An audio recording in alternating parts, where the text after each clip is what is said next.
গরমে নিরামিষের দিনে একটা উপযুক্ত রেসিপি আজ আমি করলাম, সেটাই তোমাদের সাথে শেয়ার করছি। ভিডিওটি স্কিপ না করে পুরোটা দেখার অনুরোধ রইল। নমস্কার বন্ধুরা, আপনারা দেখছেন কুকিং হাবুজা পনিরা। নিরামিষের দিনে এরকম একটা যদি আইটেম থাকে তাহলে আর কোনো চিন্তা নেই বা কোনো কথা নেই। তার জন্য রেসিপিটা দেখতে হবে আমি কিভাবে করছি। আমি করব বড়ি দিয়ে পোস্ত। তার জন্য দেখো আমি বড়ি নিয়ে নিয়েছি। এবার বড়িগুলো আমি ভেজে নেব।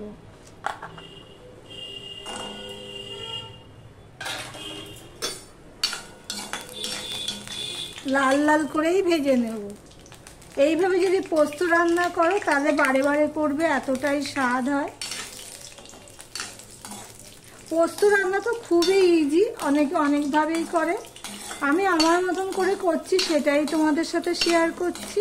আর যারা নতুন বন্ধু তাদেরকে বলছি ভিডিওটা স্কিপ না করে পুরোটা দেখো। এইভাবে যদি পোস্ত রান্না করো তাহলে খেতে লাগবে অসাধারণ। সম্পূর্ণ নিরামিষ রেসিপি, পেঁয়াজ রসুন ছাড়া। দেখো বন্ধুরা, বড়িটা ভাজা হয়ে গেলে এটা আমি একটা পাত্রে তুলে নিচ্ছি।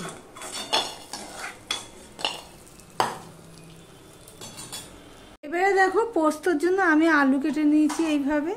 এবার আমি আলুটাও ভেজে নেব।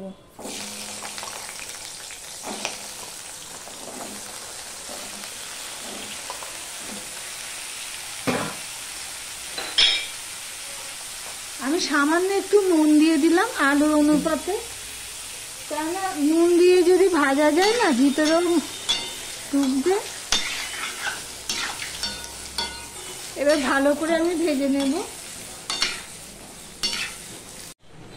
আমি দিয়ে দিচ্ছি 3-4টে কাঁচা লঙ্কা কেটে রেখেছি, সেটা আমি দিয়ে দিলাম।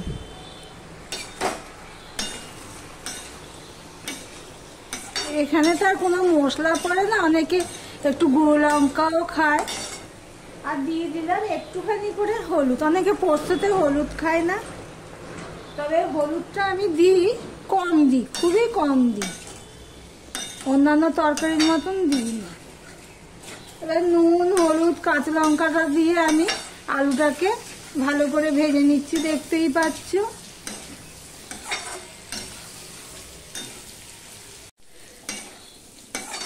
আমি বড়ি ভাজার সময় যা তেল দিয়েছিলাম সেই তেলেই দেখো, যেহেতু ছোট করে দিয়ে করছি, মাঝে একবার আমি ঢেকে দিয়েছিলাম, সেটা তোমাদেরকে বলা হয়নি।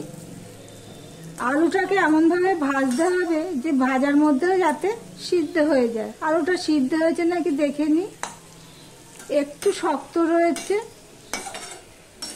আমি এখানে তখন অল্প একটু নুন দিয়েছিলাম, আমি আর একটুখানি নুন দিয়ে দিলাম, স্বাদ অনুযায়ী নুন দিয়ে দিলাম। এবার আমি এটাকে আবারও ঢেকে দেব আলুটা সিদ্ধ হওয়া পর্যন্ত। আমি ঢাকা দিয়ে দিয়ে আলুটা ভেজে নিয়েছি, আলুটা ভাজার মধ্যেই সিদ্ধ করে নিয়েছি।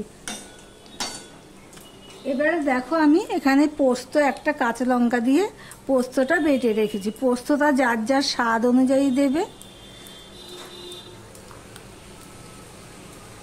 এখানে আমি জল দেব না, জল ছাড়া একদম ঝরঝরে পোস্ত করবো তো, সেই জন্য জল দেব না। কিন্তু এই বাটিটা দিয়ে আমি,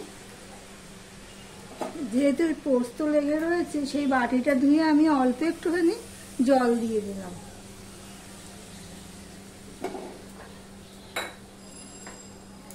জল দিয়ে আবারও ভালো করে আমি এটাকে ভেজে নেব। গ্যাসের ফ্লেমটা কিন্তু মিডিয়াম টু লোতে রয়েছে।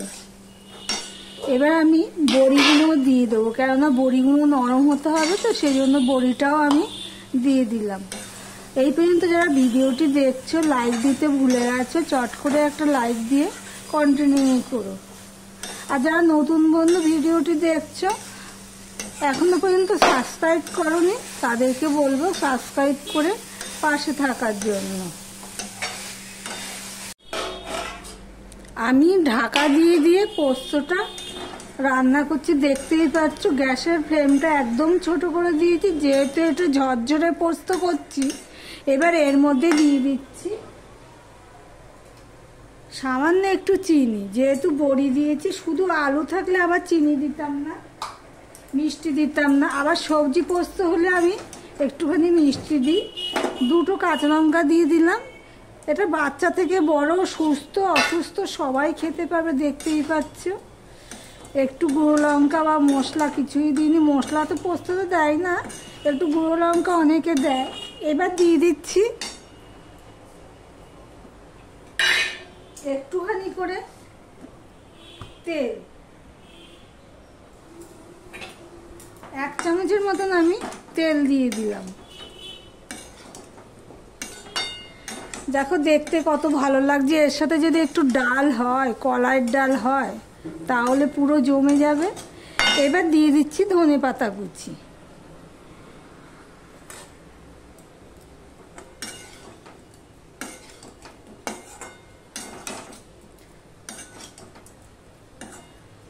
ধনেপাতা কুচি দিয়ে এবারে আমি স্ট্যান্ডিং টাইমে রেখে দিলাম।